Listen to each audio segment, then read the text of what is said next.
belajar Pak, tapi saya ingin lebih cepat mengerjakannya, jadi saya menyontek. Kamu tahu nggak kalau nyontek itu dilarang? Tahu Pak, Terus kenapa masih nyontek? karena teman-teman saya juga nyontek semua. Emang kalau ada orang nyontek kita harus nyontek ya? Tidak juga Pak. Sekarang kamu tahu nggak kesalahan? Tahu saya tidak bisa mandiri dan bertanggung jawab pada tugas saya. Terus kedepannya gimana? Saya akan lebih mandiri dan bertanggung jawab kepada tugas-tugas saya. Makanya kalau kita belajar itu yang paling utama itu bukannya hasilnya ya, yang paling utama itu adalah proses yang kita lakukan. Sekecil apapun nilai kita, kalau hasil kita sendiri itu nanti akan bagus ya. Jangan diulangi lagi ya. Iya Pak, terima kasih. Sekarang silakan kembali kelas. Baik Pak, permisi.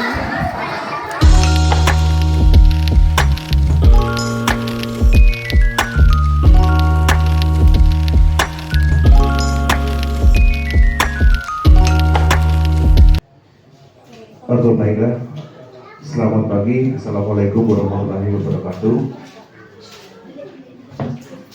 Bapak Ibu yang berbahagia, terima kasih atas waktu yang telah diluangkan untuk menghadiri undangan saya dalam rangka diseminasi budaya positif di sekolah.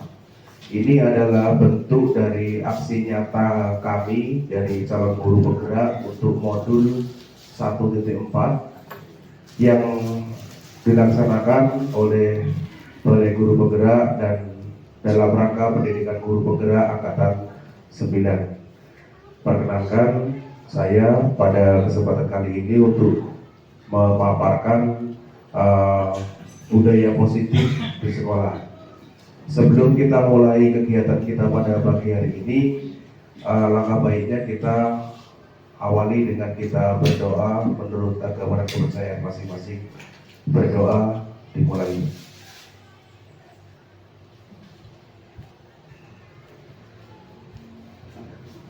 Berdoa selesai. Terima kasih Bapak Ibu yang berbahagia. Pada kesempatan kali ini saya akan memaparkan budaya positif di sekolah, bagaimana penerapannya dan apa yang harus kita lakukan, diawali dari mana, dan lain sebagainya. Sebelumnya perkenalkan dulu, kami dari calon guru penggerak dari SMP Negeri 2 Tanggal Jaya. Saya sendiri Yudi Surya Priyantoro, calon guru penggerak angkatan 9 dari Kabupaten Musi Banyuasin. Kemudian berikut adalah Bapak Hendrawati sebagai fasilitator kami di kelompok Musi Banyuasin 2. Kemudian beliau adalah Bapak Fardes John selaku pengajar praktek saya yang berasal dari SMA Negeri 1 Lalan, Kecamatan Lalan. Bapak Ibu yang berbahagia, bagaimana kita menerapkan budaya positif di sekolah? Sebelum kita menerapkan budaya positif di sekolah, ada beberapa hal yang perlu kita perhatikan, yaitu tentang paradigma baru. Paradigma baru ini adalah perubahan pandangan yang harus kita lakukan dari pandangan kita yang lama tentang kegiatan belajar menjadi paradigma baru. Perubahan paradigma dalam kegiatan belajar. Kalau pada paradigma lama, kita itu kegiatan belajarnya yang pertama berpusat pada guru. Kemudian patokan nilai kita gunakan sebagai patokan keberhasilan untuk peserta didik. Kemudian ada kegiatan pembelajaran yang monoton, biasanya selalu di kelas, cenderung di dalam kelas, kemudian sistemnya ceramah dan lain sebagainya. Lalu, mulai dari poin berikutnya inilah yang nantinya akan menjadi poin inti kita dalam budaya positif.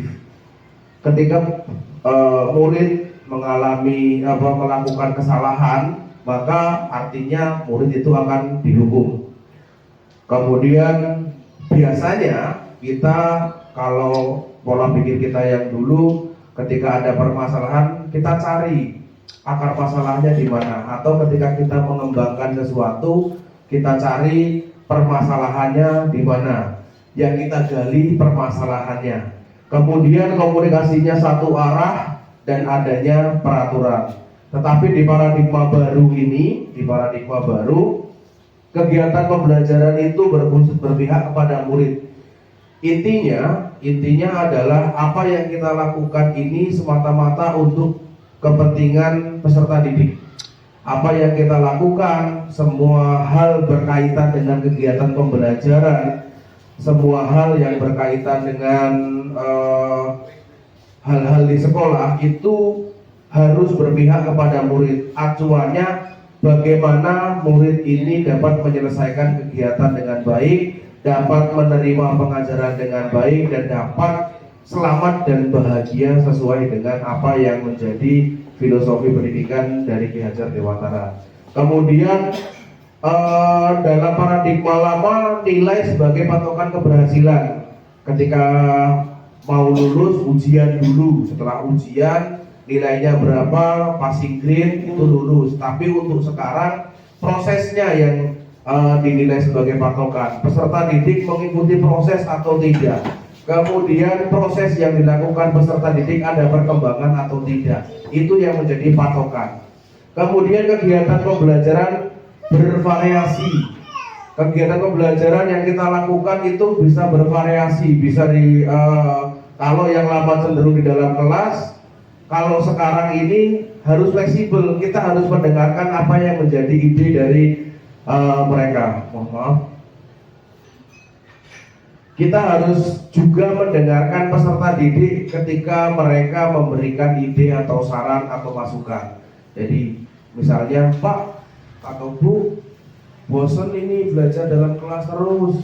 Sekali-kali kita ngobrol belajarnya di luar kelas, apa di kantin atau di kebun sekolah atau di bawah pohon atau di mana gitu, atau di lapangan, supaya kegiatan kita tidak monoton. Itu harus kita dengarkan. Kemudian kesalahan kita gunakan restitusi. Jika ada kesalahan, jika peserta didik melakukan kesalahan, kita harus merestitusinya. Restitusi atau introspeksi. Kita pandu mereka, kita akan bimbing mereka supaya mereka menggali sendiri kesalahan apa yang mereka lakukan, dan mereka akan harus melakukan hal seperti apa. Nanti kita bahas di bagian selanjutnya.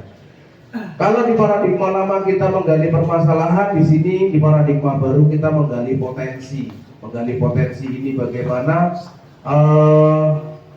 Jadi ketika kita ingin melakukan sebuah program, bukan kita nggak lagi pakai analisis SWOT.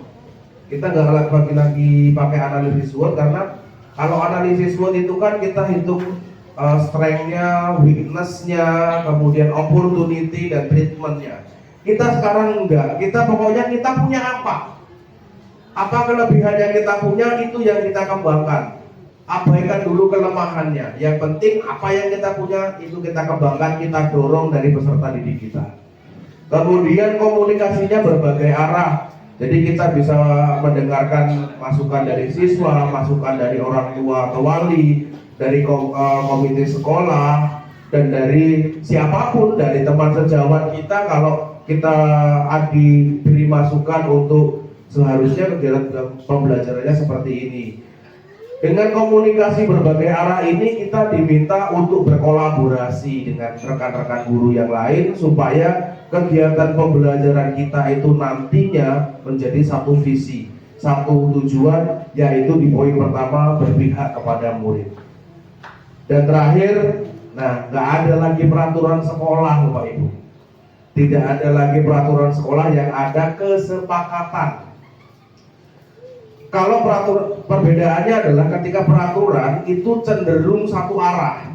Kalau peraturan itu kita buat peraturan, mau nggak mau ikut peraturan kita. Tapi kalau kesepakatan itu dari dua sisi, dari peserta didik, dari kita, ataupun dari orang tua atau wali murid itu melakukan kesepakatan yang kita sebut diawali dari kesepakatan kelas yang dilaksanakan di kelas, nantinya menjadi kesepakatan sekolah dan diterapkan di sekolah.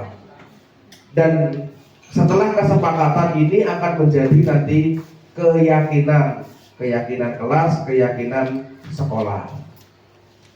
Ini perubahan paradigma belajar yang terjadi.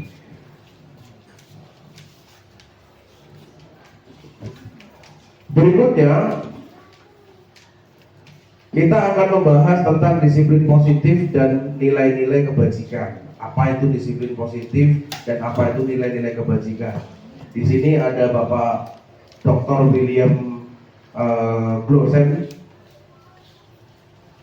sebagai seorang mentor atau psikiater. Yang pertama, disiplin positif. Apa sebenarnya yang dimaksud dengan disiplin positif? Disiplin positif adalah sebuah perilaku yang dilakukan seseorang secara konsisten untuk mencapai tujuan tertentu dengan menggunakan cara-cara yang positif dan memunculkan nilai-nilai kebajikan yang terkandung dalam perilaku tersebut, sehingga memunculkan sebuah tanggapan positif dari orang lain untuk meniru atau mengikutinya.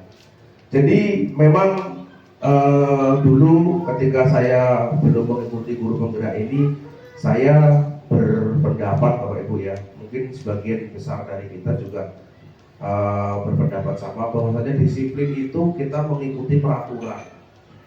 Disiplin itu kita tunduk akan peraturan. Disiplin itu related dengan tepat waktu dan lain-lain. Nah, padahal sebenarnya menurut pandangan baru ini, disiplin itu bukan dia tidak ada kaitannya dengan peraturan. Disiplin itu dorongan pribadi, Bapak Ibu. Disiplin itu sesuatu yang muncul dari diri kita untuk membuat diri kita lebih baik, untuk memudahkan atau mencapai visi atau misi kita ke depan. Misalnya kita pengen kegiatan belajar kita nanti nyaman dengan durasi waktu yang cukup, maka kita harus datang duluan. Saya datang duluan lah, supaya nanti kegiatan pembelajaran saya enak di kelas, tidak kekurangan waktu. Atau saya berangkat duluan, karena kalau saya nanti berangkat agak molor-molor, terlambat, nanti kalau saya terlambat banyak orang terganggu. Dan ini nanti ada materi berikutnya yang membahas tentang hal ini. Kata kunci dari ini adalah yang pertama, berawal dari diri sendiri. Jadi disiplin positif ini tidak berasal dari aturan atau hal-hal yang lain dari di luar diri kita, tetapi dari dalam diri kita. Ini adalah kemauan, adalah motivasi kita untuk doing something, untuk melakukan sesuatu. Konsistensi. Nah, disiplin ini kalau nggak konsisten ya bukan disiplin, walaupun datang dari diri kita lah. Hari ini seminggu ini datangnya pagi, tapi nggak konsisten. Minggu depan datangnya siang, kemudian minggu depannya sore, minggu depannya malam datang ke sekolah. Jadi itu nggak konsisten. Artinya selain berawal dari diri sendiri, kita juga harus konsisten. Kemudian semangat. Bukan atas dorongan, bukan atas tarikan, tapi dari benar-benar dari dalam diri kita, penuh dengan semangat, dedikasi, dan pola pikir yang positif, pola pikir yang maju. Berikutnya adalah nilai-nilai kebajikan. Nilai kebajikan itu apa? Nilai kebajikan adalah nilai sifat-sifat positif manusia yang merupakan tujuan mulia yang ingin dicapai setiap individu. Nilai kebajikan ini disusun berdasarkan kesepakatan bersama dan dituangkan dalam sebuah prakarsa yang digunakan untuk mengatur tujuan dan arah perilaku yang positif.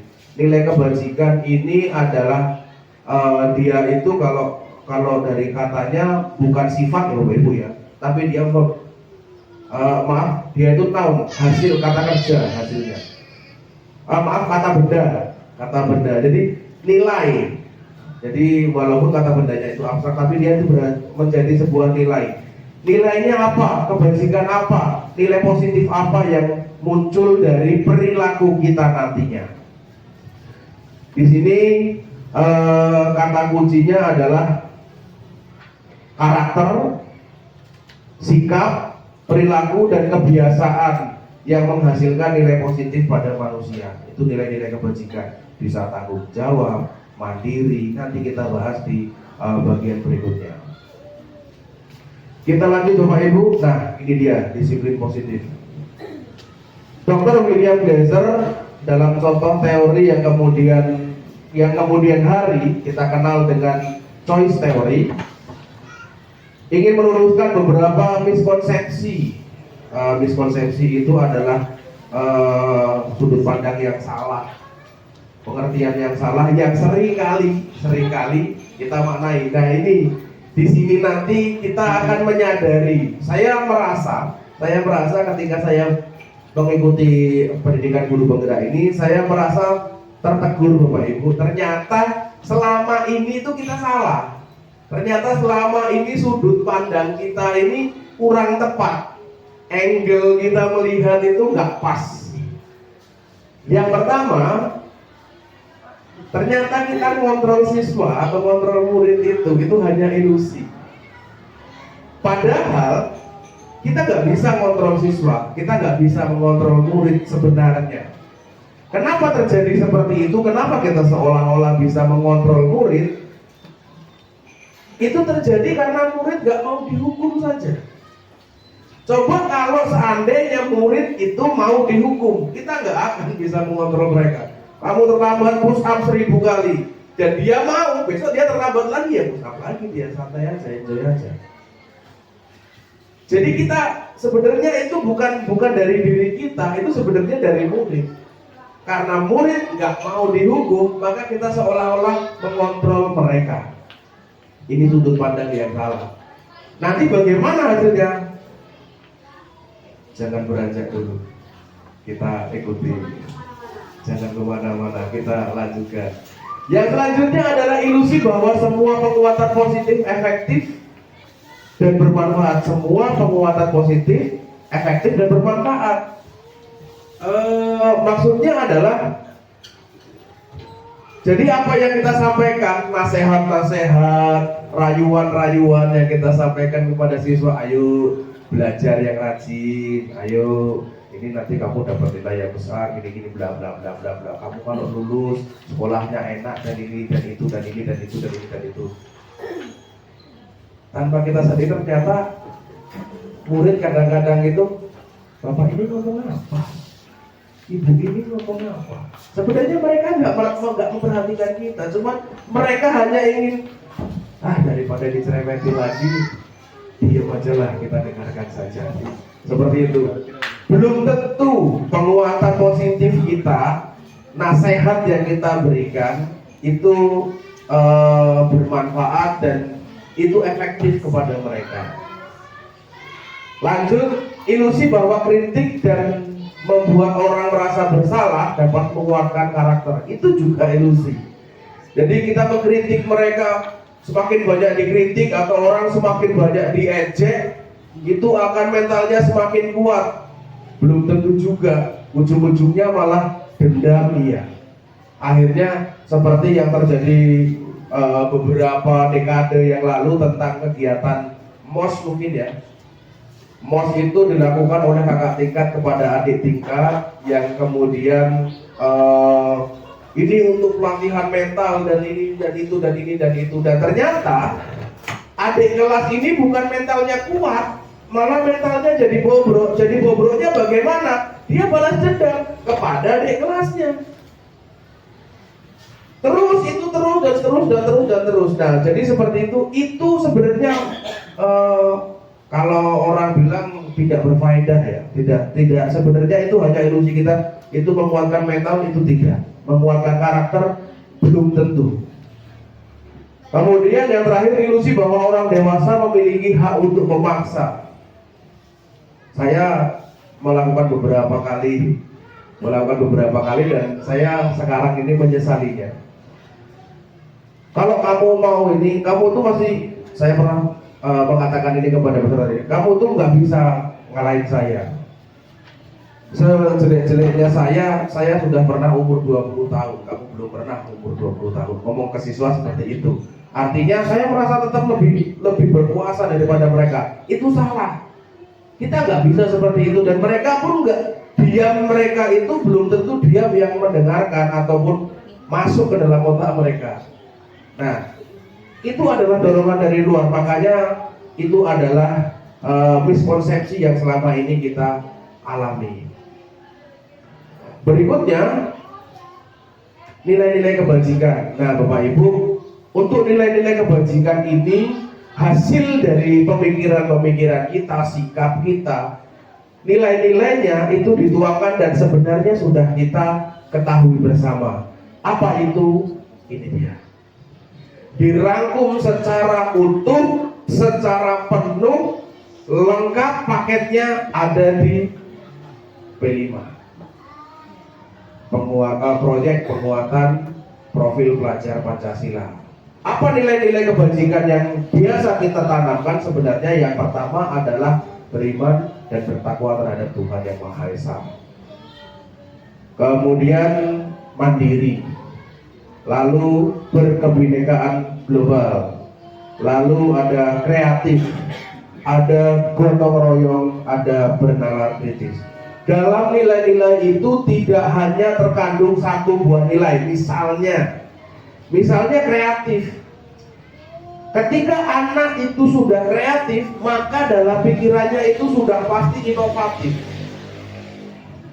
Ketika anak itu sudah kreatif, inovatif, pasti pemikirannya itu maju. Sudah 1 langkah, 2 langkah, 3 langkah ke depan. Jadi nilainya nggak hanya kreatif itu tadi, tapi dalam penerapannya itu jauh ke depan. Kemudian mandiri misalnya. Ketika anak itu sudah mandiri, berarti anak itu sudah tanggung jawab. At least setidaknya pada diri mereka sendiri tanggung jawabnya. Nah, ini adalah nilai-nilai kebajikan yang ada dalam diri anak-anak. Sebenarnya sudah ada dalam diri anak-anak. Kita tinggal memolesnya, menebalkannya, dan kita tinggal menguatkannya. Itu tadi tentang disiplin positif dan nilai-nilai kebajikan. Berikutnya, ini yang saya bilang tadi, motivasi perilaku manusia. Ada seorang psikolog, penulis buku dan tokoh terkenal yang bernama Diane Gosen, mengatakan bahwa pada dasarnya seluruh tindakan manusia didasarkan pada sesuatu. Hal tersebutlah yang menjadi motivasi ataupun dasar bagi murid untuk melakukan ataupun tidak melakukan sesuatu. Mohon maaf, yang dua kalimat di atas itu kata-kata saya.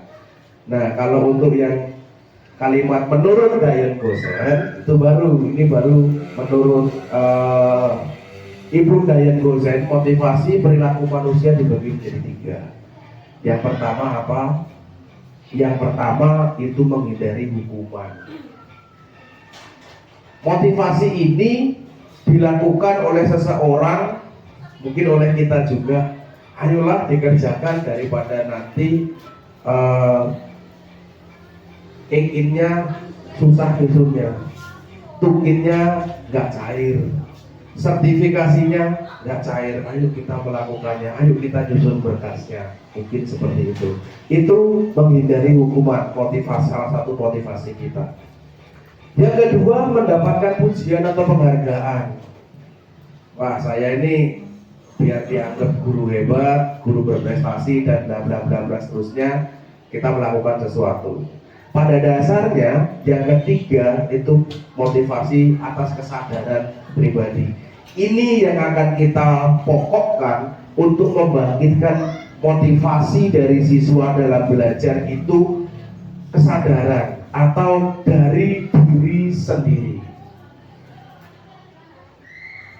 Dua motivasi di atas ini kita sebut dengan motivasi eksternal atau dorongan dari luar.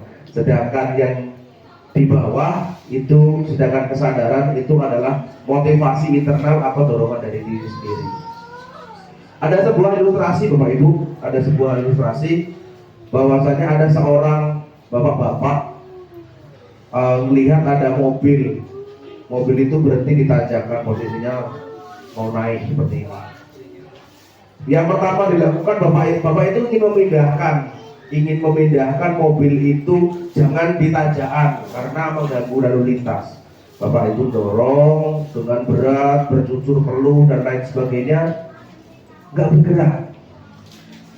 Kemudian ditariknya, pakai tambang ditariknya dari depan, tidak bergerak juga, karena ternyata mobil ini direm tangan.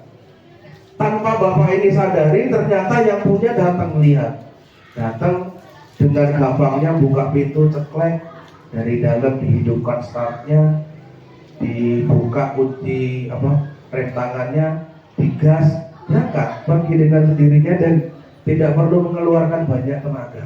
Nah, ilustrasi itu menandakan bahwasanya motivasi dari eksternal maupun mau kita tarik, mau kita dorong sekuat tenaga, kalau mobil tersebut nggak mau bergerak, mobil tersebut direm tangan, peserta didik tersebut nggak mau, ya mau apa kita? Ujung-ujungnya mesinnya hancur. Anak itu malah jadi depresi nantinya. Yang perlu kita lakukan adalah menumbuhkan kesadaran pribadi dari peserta didik tersebut. Kesadaran, motivasinya dari dirinya sendiri itulah yang perlu kita munculkan. Semangat dia untuk belajar. Ini motivasi belajar manusia. Nah, lanjut ke hal berikutnya yang mendasari budaya positif adalah kebutuhan dasar manusia. Bapak Ibu, yang mendasari motivasi tadi apa? Yang mendasari motivasi itu adalah kebutuhan. Yang mendasari, yang menarik motivasi, yang bisa mendorong motivasi itu adalah kebutuhan. Kebutuhan yang bagaimana? Kebutuhannya itu macam-macam. Nah, kebutuhannya itu macam-macam. Yang pertama adalah kebutuhan untuk bertahan hidup. Kebutuhan untuk bertahan hidup ini berkaitan dengan sandang, pangan, papan, isi perut, isi otak mungkin nantinya. Saya butuh apa enggak, seperti itu. Ini kebutuhan dasar yang akan mendorong. Yang pertama kebutuhan bertahan hidup. Yang kedua adalah kebutuhan kasih sayang dan rasa diterima. Ada seorang anak, dia itu minderan, merasa minder, merasa kecil. Dari hal-hal tersebut, akhirnya karena dia minder, karena dia merasa rendah diri, dari di sekolah kemampuan belajarnya rendah. Ada oknum guru datang, kamu ini sudah belajar berkali-kali, nggak ngerti aja, nggak bisa saja. Bagaimana kamu bisa mau sukses? Tambah minder anak tersebut. Jadi dari hal itu kita butuh, padahal anak itu dari rumah sudah broken home, mungkin banyak tekanan. Kamu sebelum sekolah urusi adikmu dulu, itu adikmu ada 7, mandiin semua, kasih makan semua, disuapin, ngambil air dulu sana ke sumur dan lain sebagainya. Anak itu dari rumah sudah merasa tertekan, sampai di sekolah tambah tertekan. Makanya ada motivasi, ada kebutuhan untuk disayangi atau diterima, setidaknya diterima. Ada loh Bapak Ibu anak yang nakal, merasa dirinya nakal, ketika di sekolah sering dihukum. Padahal dia sebenarnya maunya dia itu dia cari perhatian, kemudian di alam, kalau kata orang kita, di alam, ternyata dihukum, akhirnya dia bertambah nakal. Saya merasa nggak diterima di lingkungan sekolah ini. Padahal dia sebenarnya hanya nggak tahu bagaimana cara menyirapkannya. Kebutuhan yang ketiga adalah penguasaan. Kebutuhan ini berhubungan dengan kekuatan mencapai sesuatu, menjadi kompeten, menjadi terampil, diakui atas prestasi, keterampilan kita didengarkan dan memiliki rasa harga diri yang tinggi. Ini kebutuhan prestisius. Jadi wah, saya ini ketika saya juara banyak hal yang akan saya bisa banggakan. Saya bisa membanggakan hal ini, hal itu. Saya bisa merasa lebih tinggi dari orang lain. Nah, seperti itu. Itu yang muncul dari dalam diri kita sebenarnya atau anak-anak. Ini kebutuhan. Pastinya kita juga memiliki kebutuhan penguasaan ini. Contoh sederhana, ketika kita ikut lomba, nggak mau dong kita kalah. Sudahlah, nggak apa-apa lah, ngalah saja daripada ini itu. Yang penting berangkat dulu, lomba dulu, usaha dulu, baru kita nanti tahu hasilnya. Seperti itu. Kebutuhan yang berikutnya adalah kebebasan. Kebebasan ini terkait dengan pilihan. Anak itu berhak untuk memilih. Murid itu punya hak sama dengan kita untuk memilih. Memilih apa? Memilih caranya masing-masing. Ada anak itu yang senang belajarnya, Pak, saya kumpulin praktek saya pakai video ya Pak? Boleh. Pak, saya praktek saya di kelas saja. Oke. Praktek saya ini Pak, saya malu dilihat. Kita bisa ke kantor saja Pak, nanti saya praktek depan Bapak. Boleh. Mereka sudah ada kemauan, tinggal kita mendorongnya. Mereka punya pilihan, punya hak yang sama dengan kita. Orang sama-sama kita hidup, sama-sama kita punya hak untuk memilih. Dan yang terakhir adalah hak kesenangan.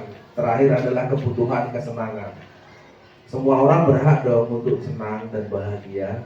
Karena filosofi dari Ki Hajar Dewantara saja untuk mendorong atau menuntun siswa atau murid menuju selamat dan bahagia. Artinya agar mereka selamat dan bahagia, kebutuhan dasar mereka harus terpenuhi supaya menimbulkan motivasi dan kesadaran diri mereka untuk maju. Berikutnya Bapak Ibu, ini posisi kontrol restitusi. Nah, selama ini kita mengontrol siswa Bapak Ibu ya. Apa itu posisi kontrol restitusi? Dalam penerapan disiplin seringkali guru tidak menyadari posisinya sebagai apa. Seringkali kita merasa harus mengendalikan peserta didik. Pokoknya ini harus kita kendalikan supaya nggak berantakan siswanya. Sejatinya menurut Diane Gosen, kita harus sadar berada di posisi apa. Ada 5 posisi kontrol yang menurutnya sangat penting untuk kita ketahui dan kita terapkan. Ada 5 jenis posisi kontrol. Posisi yang pertama adalah penghukum. Posisi yang kedua adalah pembuat rasa bersalah. Posisi kontrol kita yang ketiga adalah sebagai teman. Posisi kita yang keempat adalah pemantau. Posisi kita yang kelima adalah sebagai seorang manajer. Nah, sekarang kita introspeksi diri dulu Bapak Ibu. Kita memposisikan diri kita kepada siswa itu sebagai apa? Apakah sebagai penghukum? Kayak salah satu guru laki-laki di SMP 2 itu ketika dia sudah berdiri di lapangan metenteng, pada masuk semua. Anak-anak pada takut, ngeri, wah itu penghukum. Membuat rasa bersalah. Bagaimana ini sih kok ada penghukum? Kita yang seperti apa? Saya nggak tahu saya itu posisinya di mana. Kita lihat Bapak Ibu. Ada di posisi mana kita? Ini dia. Posisi kontrol restitusi yang dilakukan oleh guru. Jika kita sering melakukan dan memberikan pertanyaan-pertanyaan atau pernyataan ini kepada peserta didik, itu disitulah kita tahu bahwasanya apa posisi kontrol kita. Yang pertama, kalau posisi penghukum, patuhi saya atau awas semua. Misalnya seperti itu. Yang kedua, kamu itu tiap hari salah terus, minggat terus, terlambat terus, gak pernah ngerjain. Nah itu menghukum. Susah banget kamu dibilangin, kamu tuh ngerti gak? Atau kamu tuh tahu aturan nih gak? Nah, itu posisi kita sebagai penghukum. Yang kedua, membuat rasa bersalah. Ya, ini ngerayu-ngerayu. Ayolah, masa kamu gak kasihan sama saya? Saya loh sudah kena marah kepala sekolah bolak-balik, saya sudah SP2, tolonglah. Nah, itu membuat rasa bersalah. Saya kecewa loh sama kamu, saya sudah bantuin kamu dan ternyata kamunya seperti itu. Itu membuat rasa bersalah. Ada yang posisinya sebagai teman. Ayo dong, bantu saya. Ayo kerjain dulu, nanti daripada nyusahin kamu sendiri, kamunya yang cuma dewek nantinya kalau nggak kamu kerjakan. Oke, saya kasih kesempatan kamu kali ini. Kali ini saya maafkan, lain kali jangan ya. Nah, itu posisi sebagai teman. Yang ketiga, yang keempat posisi sebagai pemantau. Kalau kamu tahu aturannya, kamu tahu konsekuensinya, silakan kamu pilih, kamu jalani. Nah, itu posisi sebagai pemantau. Ketika kamu melakukan hal ini, konsekuensinya apa? Kamu tahu sendiri. Itu posisi sebagai pemantau. Kalau terakhir posisi sebagai manajer, apa kamu yakin dengan tindakanmu? Bener enggak kamu jujur apa enggak? Kamu terlambatnya karena motornya rusak. Kemudian, nah kalau kamu sudah terlambat ini, kedepannya gimana? Nah, itu posisi sebagai manajer. Dan diharapkan kita posisi yang paling baik itu adalah sebagai manajer.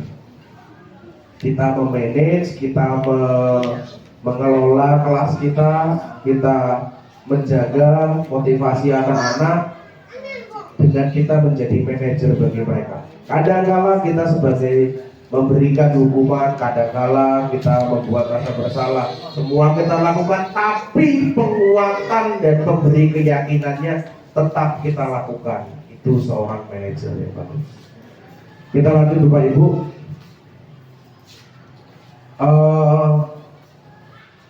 Nah ini yang akan kita bahas selanjutnya adalah keyakinan kelas.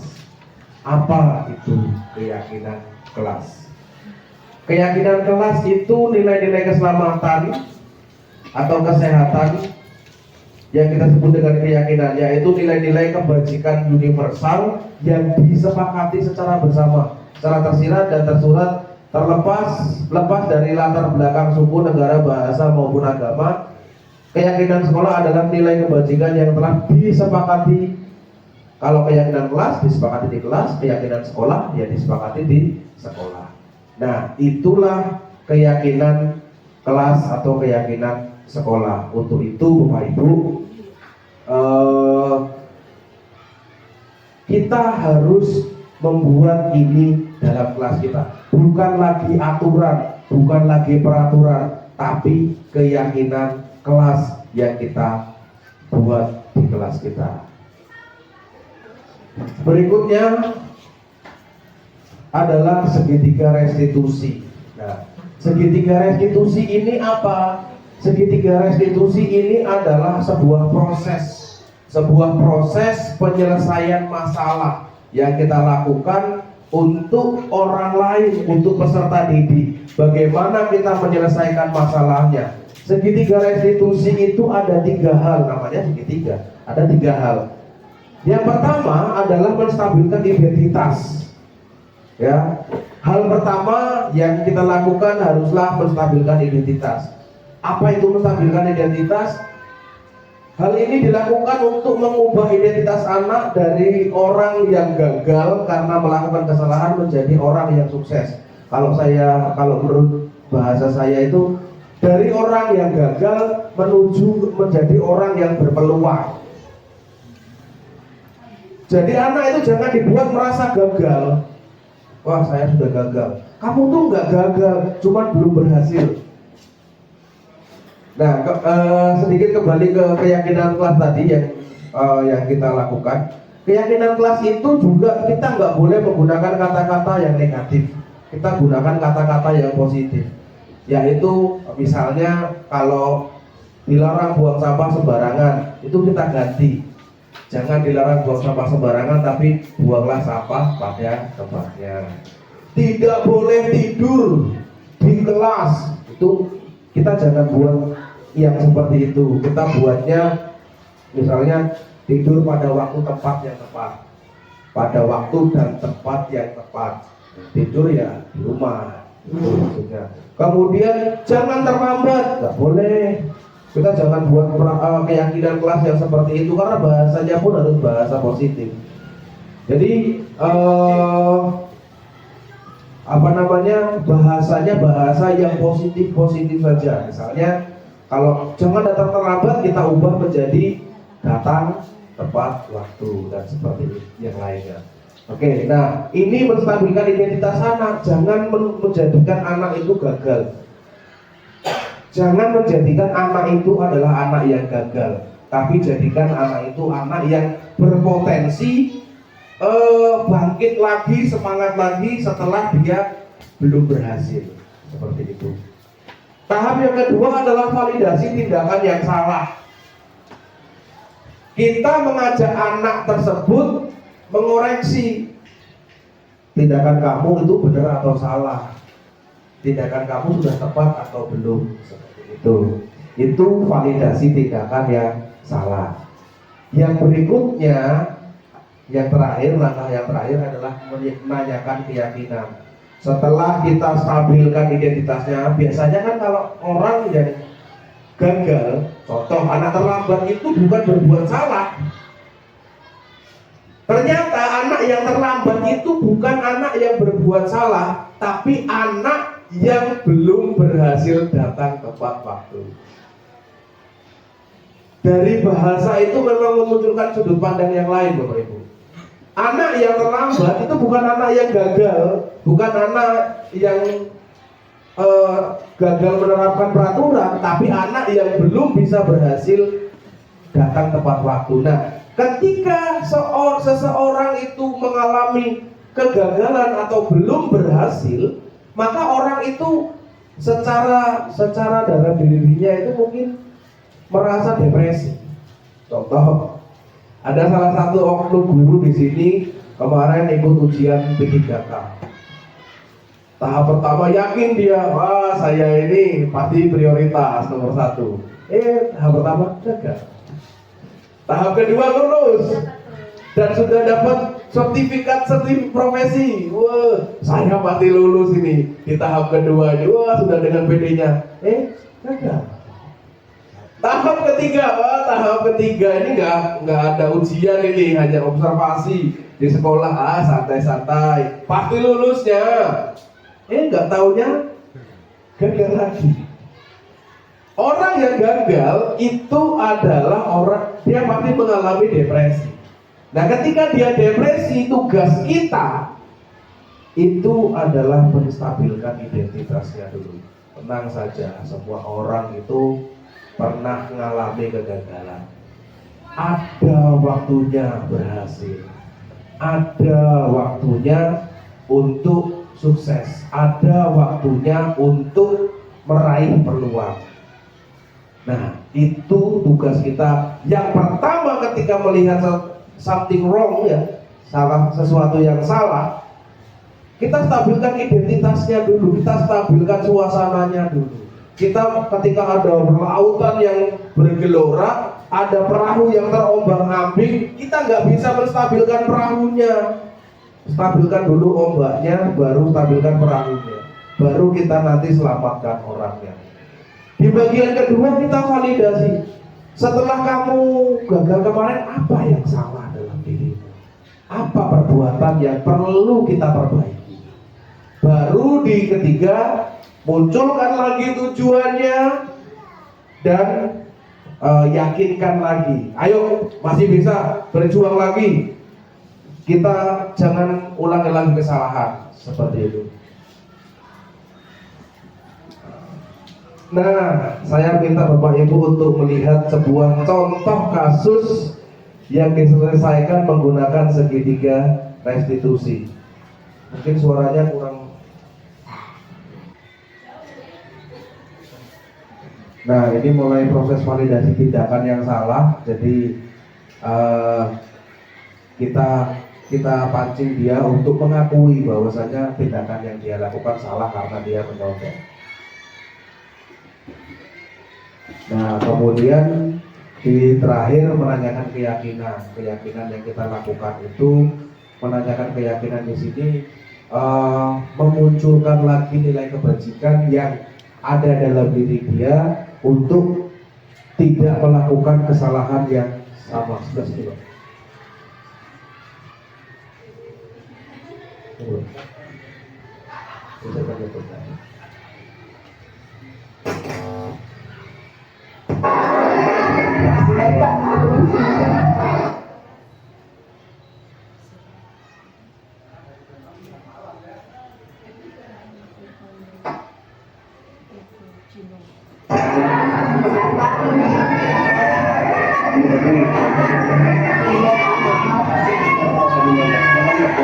Saya belajar Pak, tapi sering dilihat mediakannya, jadi saya lupa. Kamu tahu nggak pekerjaan yang dia? Tahu Pak. Tapi teman-teman saya belum. Memang kalau orang ada orang ngajak itu harus ngajak. Sudah bisa Pak. Kamu tahu nggak? Tahu saya tidak bisa mandiri dan tanggung jawab pada tugas saya. Terus kedepannya gimana? Saya akan lebih mandiri dan bertanggung jawab pada tugas-tugas saya.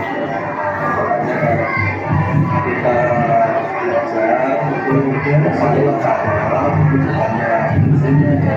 Yang paling utama itu adalah proses yang melakukan sebelum apapun yang kita kasih itu nanti akan bagus. Jangan gimana lagi ya. Terima kasih. Baik Pak. Ya, itu tadi Bapak Ibu. Setelah melakukan meyakinkan keyakinan tadi, memunculkan keyakinan tadi, menanyakan keyakinan tadi, baiknya kita memberikan penguatan kepada mereka. Bagaimana pengalaman dan pembelajaran yang saya dapatkan itu tadi bentuk pengalaman saya. Kemudian pembelajaran yang saya dapatkan yang pertama adalah mengubah sudut pandang saya terhadap aturan menjadi kesepakatan. Jadi kalau sudah kita buat kesepakatan, kita menang satu langkah, Bapak Ibu. Ketika kita membuat kesepakatan, artinya itu datang dari kita dan datang dari mereka. Kalau datang dari kita dan datang dari mereka, mereka sudah nggak bisa ngelak. Loh, kata kemarin kita kesepakatannya gimana? Datang tepat waktu kan? Ini sudah lewat berapa menit? Nah, seperti itu. Mereka akan menyadari sendiri apa yang mereka lakukan itu. Seperti itu. Jadi kesepakatan kelas, kesepakatan dan untuk menjadi keyakinan kelas dan keyakinan sekolah, ini perlu kita buat. Di masing-masing kelas kita buat kesepakatan kelas. Misalnya saya mengajar bahasa Inggris, ayo anak-anak kita buat kesepakatan kelas untuk mata pelajaran bahasa Inggris. Bagaimana? Silakan, Pak, nggak boleh nyontek. Nah, kita harus jelaskan kesepakatan kelas itu bukan yang seperti itu larangan dalam bahasa Inggris. Dalam bahasa Inggris itu ada materi common and prohibition ya. Jadi ini bukan common, ini bukan prohibition, ini bukan perintah, ini bukan larangan, but it is a deal. Ini adalah kesepakatan kita. Kamu sepakatnya gimana? Nggak boleh terlambat. Kalau nggak boleh terlambat, kita buat bahasa kesepakatannya menjadi datang tepat waktu. Pak, sepatunya dilepas, letakkan sepatu di luar dan lain sebagainya. Kita buat kesepakatan ini. Saya yakin anak-anak yang tadinya terkenal badung, nakal, bandel, kita ajak mereka bersuara, kita dengarkan apa yang menjadi usulan mereka, kita ikuti apa yang menjadi kemauan hati mereka pasti akan berubah ke arah yang lebih baik. Kuncinya kita sendiri kuat. Jangan sampai kita justru kebawa arah mereka yang nakal tadi. Selanjutnya, lebih mendekatkan diri saya dengan murid.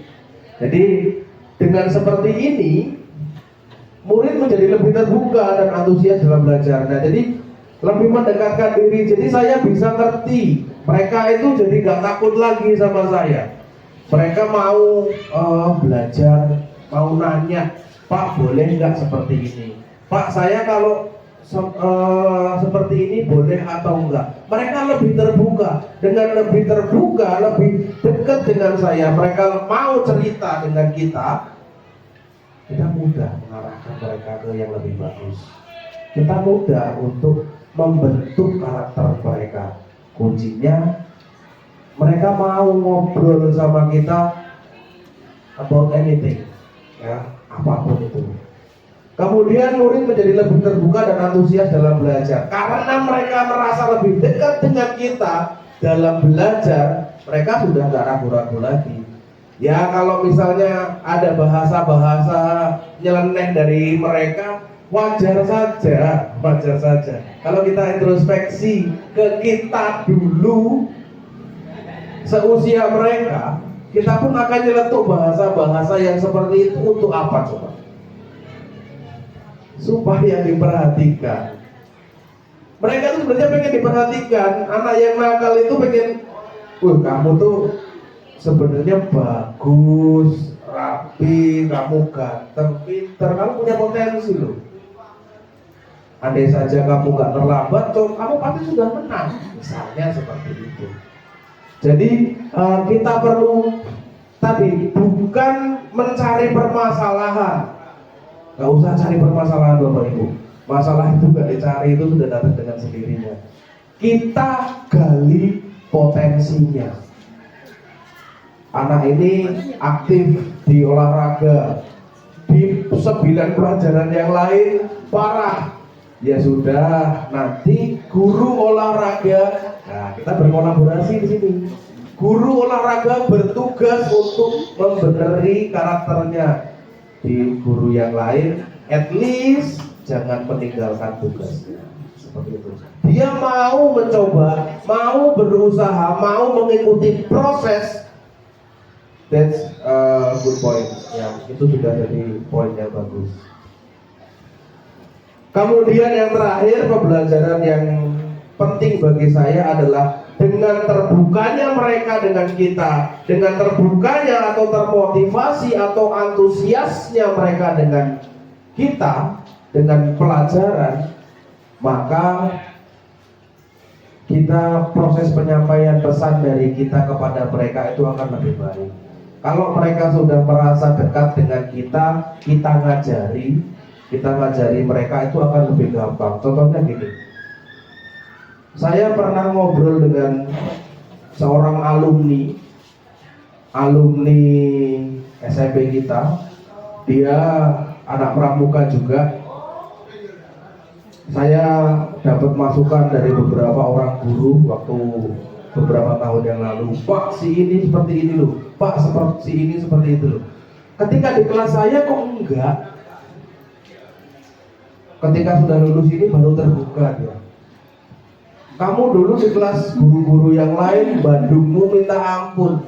Kenapa ketika saya masuk kok kamu rajin banget di dalam kelas, tugas ngerjain, nggak pernah tidur di belakang, nggak pernah izin ke belakang, kenapa? Dia jawabnya apa coba Bapak? Saya sungkan sama Bapak. Saya nggak enak Pak. Nanti saya bikin malu sampai di depan kawan-kawan. Nah, intinya Bapak Ibu, ambil hatinya mereka tumbuhkan motivasi, kedekatan dengan kita. Mereka nanti akan terbentuk dengan sendirinya. Penyampaian pesan dari kita kepada mereka itu akan menjadi lebih baik dan lebih tenang. Dan dari sini kita diajarkan untuk kita gak usah capek. Kita jangan dorong mobil, kita jangan narik mobil. Kita lihat di dalam mobil itu ada kontaknya. Kalau ada kontaknya kita hidupkan, kita naik di dalamnya, jalan. dorong capek, narik juga capek, apalagi jalannya menanjak. Makanya kita hidupkan dari dalam, tumbuhkan budaya positifnya, berikan kepada mereka motivasi. Akhirnya mereka menyadari diri sendiri, sehingga mereka mau bergerak bersama-sama dengan kita.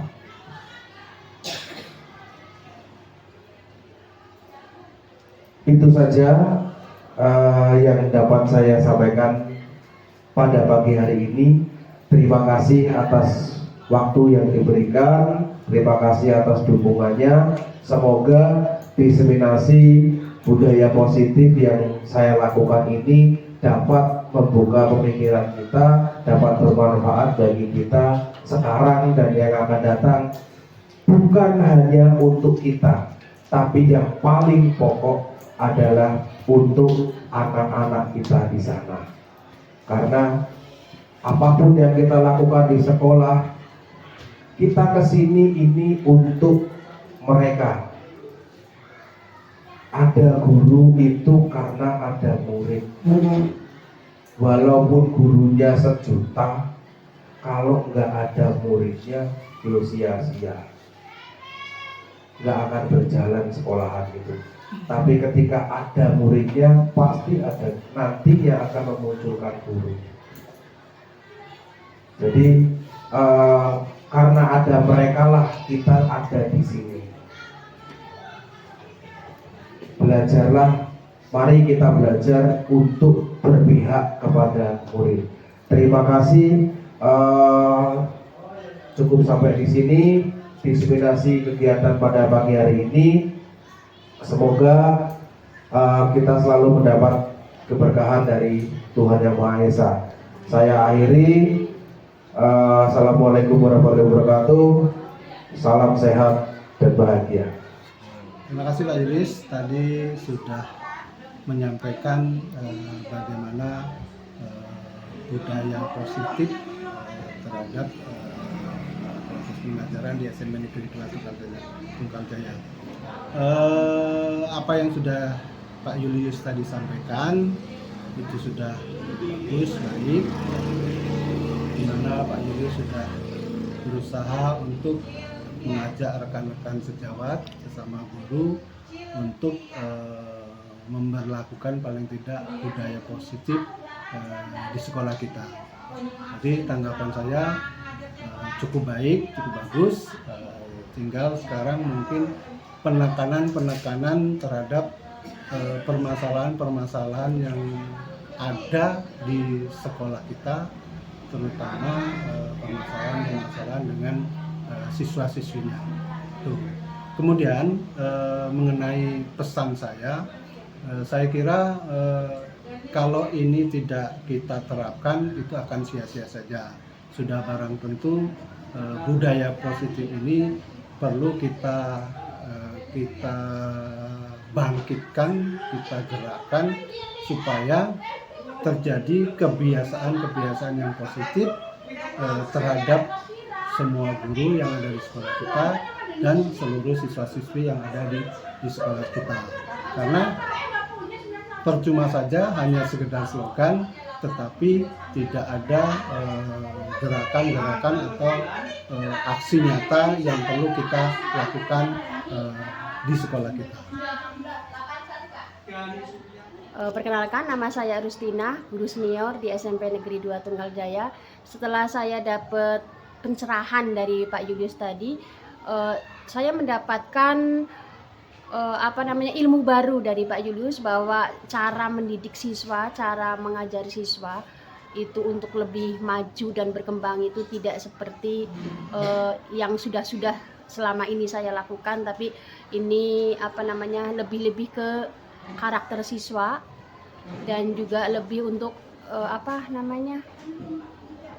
kedisiplinan siswa yang tidak otoriter gitu, tapi lebih ke perkembangan siswa untuk dirinya sendiri gitu, ke diri siswa sendiri gitu. Udah itu aja. Terima kasih. Assalamualaikum warahmatullahi wabarakatuh. Perkenalkan, nama saya Ahmad Samsudianto dari kelas 82 sekolah di SMP Negeri 2 Tunggal Jaya. Saya merasa senang menyusun keyakinan kelas bersama Pak Julius. Semoga keyakinan kelas bisa terwujud. Terima kasih.